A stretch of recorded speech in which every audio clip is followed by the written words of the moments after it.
Hey there, my friends. In our vision, to be surrounded only by the people who love and appreciate us, and to be surrounded by people who would understand us and accept us the way we are, I've decided to make this video in which I share with you three intentions that if you're able to hold in your mind, and if you're able to consistently get back to them, I can promise you that you'll be surrounded only by people who support and lift you up.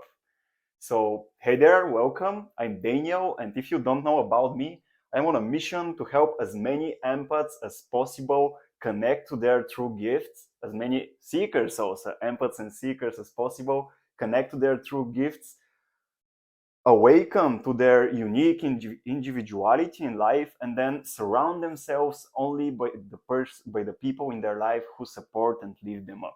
So if you support me on that mission, if you think this is something important, and if you want to be surrounded by the people who support and lift you up, then stay with me until the end of the video, and let's go inside of those three intentions that I'll share with you throughoutly, like deeply.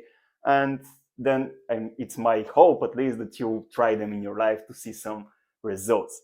So anyways, without further ado, let's just get started and let's go right inside the video. So what do I mean? Like, what are those three intentions and why are they so important? Like, if we see our relationships in our life as a spiritual path, like if we assume for a second that our relationships are the playground in which our newly understood and realized qualities and like spiritual truths, they get played out inside of the relationships, inside of the playground of our relationships, then we need to have a couple of intentions which we can hold in our mind to navigate this playground, to navigate our relationships, so that we are able to stay connected to our spiritual path and then at the same time be in the best service possible to the people around us, help them as much as we could without sacrificing our own values and without sacrificing our own connection to ourselves. This is what's important here. So if we look at relationships as the playground in which we test out if the realizations we've had in our mind are true or not, then we need to have some intentions which we can use to navigate that playground, to be there and playful out inside this playground of our relationships. And if you try these intentions for a while, you will see how they work. And I'm sure that you've already seen how they work now that you're watching the video with me, and if you can basically try to recall some circumstances or experiences you've had in which those intentions were right and they were already operating.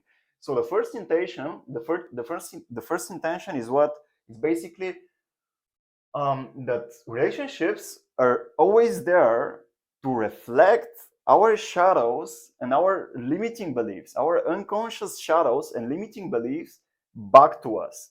Like if you think as them as a mirror for a moment, like what you project out, like your attitude, your behavior in front of other people, like who you are in front of others, this gets reflected back to you through the behavior you're getting from the relationship you have with other people in your life. So how they treat you, how they respond to you, how they view you, even this is the reflection. This is how they're reflecting back to you your unconscious beliefs, shadows, and anything that you need to integrate in your awareness, into your conscious awareness. So if you hold this first intention, like this is like the infrastructure, we are just getting this laid out so you can have the bigger picture, and from there we will go into detail.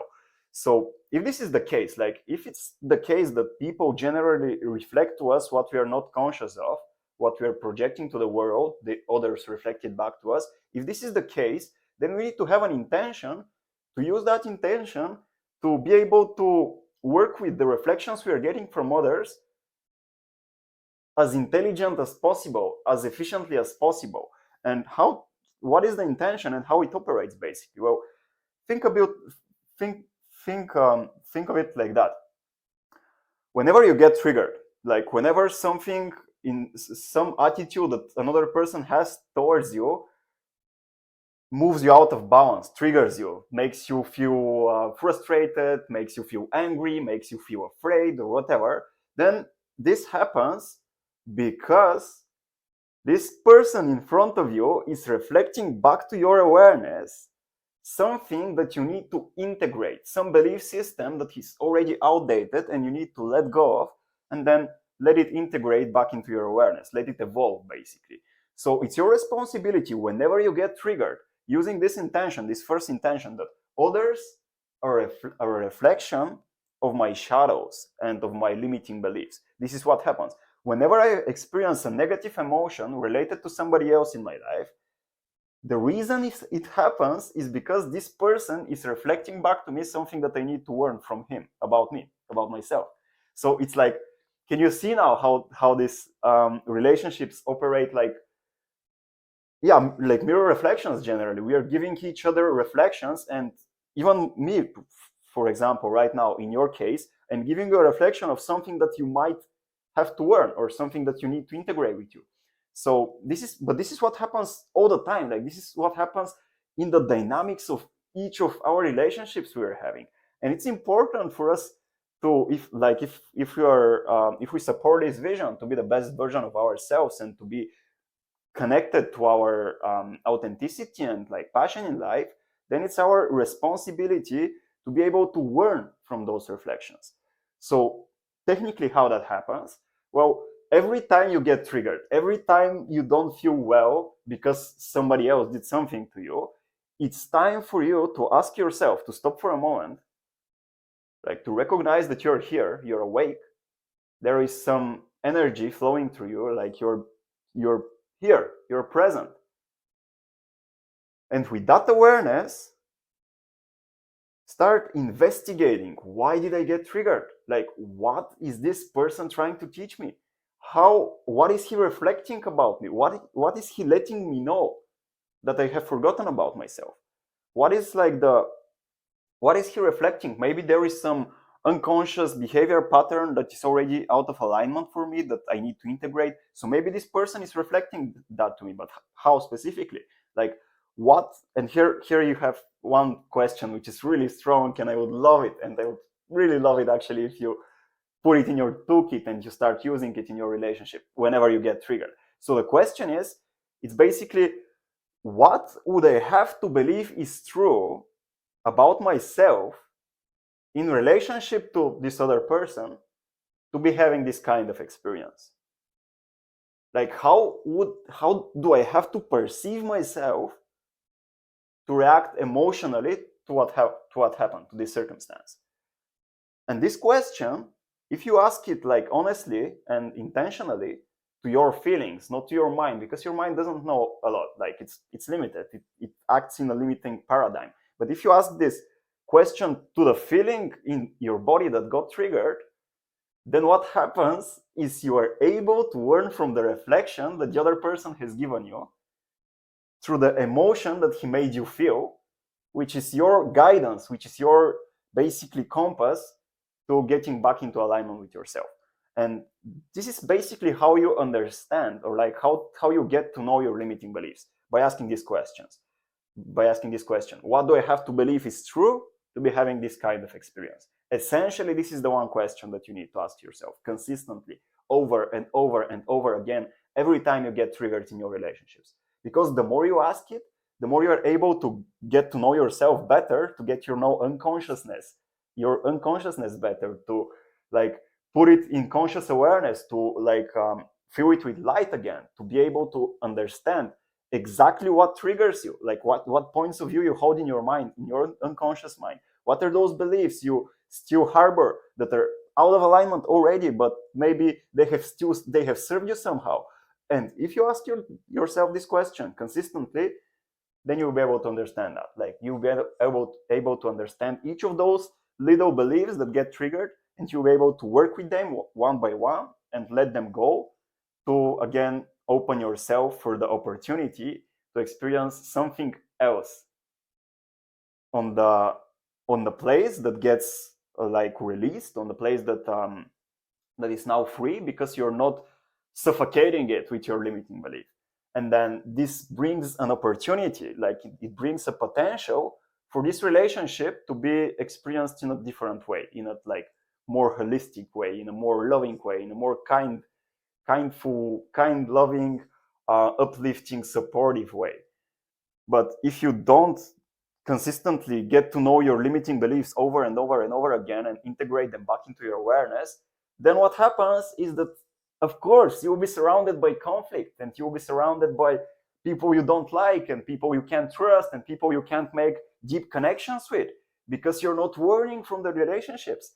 And if you're not learning from the relationships, you're not using them efficiently, because relationships ultimately they're a spiritual path. Like, relationships are our spiritual path. This is where, again, our new understandings, they get tested if they're true or not. Like, if you realize something about love, let's say that love is the essential nature of our existence. Now, if this is true, it has to be tested again and again inside the dynamics of your relationships. So whenever somebody is rude to you, or like whenever somebody offends you, if you act with defensiveness or like with aggression or with attacking or something like this, then this means that you haven't learned your lesson. Then this means that there is still some form of limiting belief operating in your mind. And how can you learn it? Well, by asking yourself this question: what must I believe is true to be having this kind of experience? And again, this question is directed to your feelings. Because if you just ask it to your mind, well, your mind is already limited to however it perceives the situation. So it's already limited in the paradigm it currently uses to perceive what has happened. But if you ask this question to your feelings, now this opens up a whole new channel of information, in a way, like a whole new gateway to information that was not available before, because this information is basically rooted in your subconscious mind, in your unconscious mind. Like, we can imagine your subconscious mind as all the repressed feelings you have inside your body, and the unconscious mind as those beliefs, like those thought patterns which are out of your conscious awareness. That's why they're unconscious, which are, in a way, they're like the two sides of the same coin. Like, every limiting belief has a sensation or like an emotion connected to it inside your body. And when you direct a question down to the feeling which is connected to the limiting belief, now you can get to know what is the limiting belief. You can extract it out of your unconsciousness back into conscious awareness, where you can integrate it. And now that it's integrated, you're basically able to you're basically able to see for sure that you have learned your new spiritual understanding or lesson that you're learning in life. So yeah, this is how the first intention works. This is how, like, the first intention in our relationships, this is how it works. It's basically understanding the fact that whenever we get triggered, this is because we are learning something. Like, we are getting to know a part of us which has been forgotten, which has been repressed, and now we are getting it back into awareness through this trigger. So that's why we need to have this intention. We need to hold this intention that I'm here to learn. I am here to learn from every single conflict. I'm here to learn from every single every single misunderstanding that happens in my relationships. From every time there is negative emotions in my relationships, I'm here to learn. And if you have this intention, then it's much easier to be able to learn on an even deeper level from your relationship, which is where we get to the second intention you can hold in your mind. And this is basically when we see that,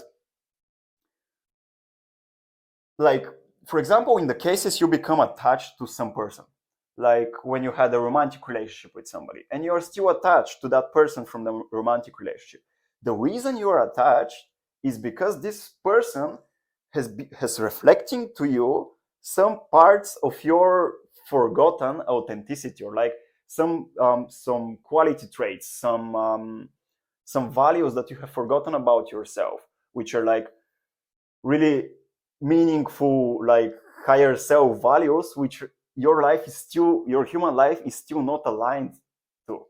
And now the reason you become attached to, let's say, relationships, to romantic relationships, and you can't let them go, is because this other person is representing, it's symbolizing a part of you which you have forgotten. And this is like in the second intention. Here, your purpose is basically to discover everything that you have forgotten about yourself, and you now get to know it back from your relationships. So every time you get attached to somebody, every time you feel like somebody inspires you a lot and like you put them on a pedestal in a way, the reason that happens is because this person, this guy, this girl, whoever she is or like he's representing a part of you about yourself which you have forgotten. And if you take the time to investigate, like if you take a moment to ask yourself, let's say, here the question is a little bit different and the intention is a little bit different. Here the question is like, what exactly in that person makes me feel attached to them, or like makes me put him on a pedestal? What is the quality trait, or like what is the value he's embodying and he's radiating that is part of me, and I'm becoming attached to him because he's radiating that and I am not, and this is part of me. And now I'm discovering this about myself, and because I don't want to discover it, I'm becoming attached to that person. But the moment I discover this quality in me, like this character trait, this value, this quality, this gift. So here in the second intention, we're not talking so much about limiting beliefs and shadows. Here we are talking about, let's say, your values in life, who you are, like what makes you special, what makes you different than the rest of the people, like the rest of everybody. So what are those unique quality traits that you possess that needs to be developed, and they need to be nurtured, and they need to become a part of you, an essential part of you, that the other people who you become attached to, or like who you put on a pedestal, reflect back to you. Like the reason you become attached to them is because they reflect something which you need to learn about yourself from them. Some quality traits. Again, think of it in those terms, like quality traits, character traits. No, forgive me. Character traits, qualities, values. Anything in those terms is anything you can learn, like for yourself, when you become attached to other people, or like when you put them on a pedestal, or when you're like more than normal excited about meeting somebody, like when you're almost romanticizing about him, like when you're making that relationship more special than it is. The reason that happens is, again, because this person possesses some of the qualities you need to learn about yourself. And if you learn them and if you start embodying them, then again, the relationship you put on a pedestal, then it will be removed. The attachment you've had, again, it will dissolve. So you'll feel natural and you'll feel that you just have a connection with somebody. And it's much easier to be in a kind, loving, and supportive relationship and uplifting relationship with somebody if you know this kind of connection you have. If you know that you're learning from him, if you know that your shadows are getting reflected back to you from him, from his presence. So can you see now how if you hold those intentions, those two intentions for now, and we'll get to the third one in a moment, if you hold those two intentions, then it's like it's inevitable. It's like it's almost automatic that your relationships will be loving, will be kind, will be supportive, will be harmonious, will be filled with lessons, with quality, with learning. They will be transparent. It makes sense, right? If you're able to consistently learn, like about your shadows and about your uniqueness, about your authenticity, if you're able to embody both of those things at the same time, or at least like one after another in your relationship, in each one of your relationships, you see what you have to learn, what gets you triggered, and what makes you attached to the person in that relationship, and then you apply the same attitude to another relationship, and then to another, and to another. And if you apply this attitude to all your relationships as a whole, can you see how it would be impossible to experience conflict? Because conflict then would be just an opportunity for you to get to know yourself better. Makes sense, right? It's like, it's totally sensical. And this is why those intentions that I'm sharing to you, I'm sharing with you right now, are working. Like, you can try them out, test them out, and experiment for yourself. So this is the second intention. And it's like, it's something in the words of, in the form of, whenever somebody excites me a lot, whenever I become attached to somebody, whenever it's hard for me to let go of somebody, like whenever I put some relationship on a pedestal as if it's more important than all the other relationships I have in my life, the reason this happens is because I need to learn something about myself from this other person. I need to discover myself, my authenticity, my unique individuality better through the reflection of that person. And if you hold this intention again, you'll be able to investigate. And if you investigate, you'll be able to get to know yourself better and better and better and better. And like, not only get to know yourself, but embody this best version of you, this best authentic portion of you, which is always expanding. Like, you consistently learn more and more of the quality traits that you, of the character traits that you possess and that you're able to radiate with others in the world. So let's say something like transparency, let's say something like honesty, let's say something like goodwill, let's say something like commitment, being able to be committed. Let's say something like creativity, for example. Let's say something about something like visionary thinking. All those different character traits, well, you basically learn them from other people. And those are the exact people that you become attached to, the people who possess some of the quality traits, some of the character traits that are part of your unique makeup, of your unique individuality. And you need to get to know those qualities one by one to be able to be connected with your authenticity. So your authenticity then is like the makeup of, like, the combination, the complex of all those different qualities, character traits. And this is what makes up your values, basically your values in life, what makes you a unique personality other than everybody else, different, unique. Well, it's like a unique combination, it's a different combination, but you need to know it. And the way you know it is like by investigating what are all the things that I can learn from the people who I become attached to. So this is how the second intention operates. And at this stage, I really hope that you understand it. And if not, like, for sure, in later videos, I'll be able to discuss it in more depth, so it's more accessible. And what is the third intention now? Well, second, the third intention is basically you being able to hold a safe and supportive space and be there for the people you love and respect. Like, this is what needs to be the foundation of your relationships for you to be able to fulfill the first and second intention.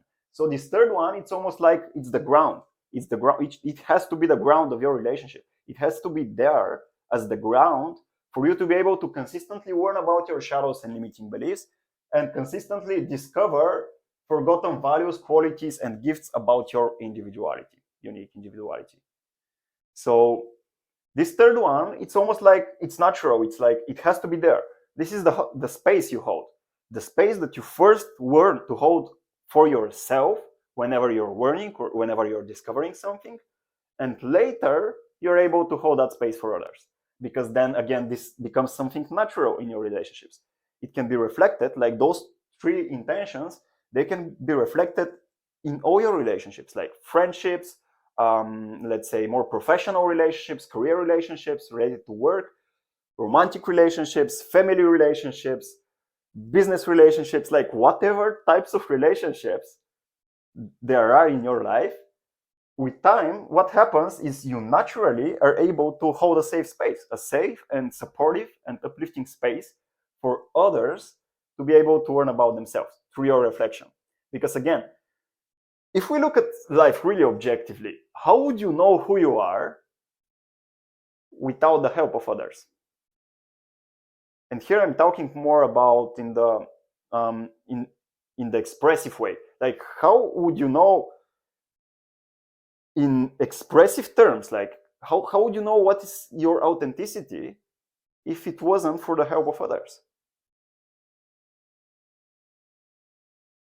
If you think this for a moment, like, we wouldn't know who we are in front of others if there are no others for us to be there in front of them? I know it's a little bit complex or complicated, or might sound like that, but I'm sure you're getting where I'm coming from. It's like relationships truly are a gift. Because if it weren't for your relationships, you wouldn't be able to grow. Like your consciousness wouldn't be able to expand in this human realm in which you're living. So relationships, this is why relationships are our spiritual path. And now, if you hold these three intentions consistently on a daily basis in your relationships, then you'll be able to see that for yourself.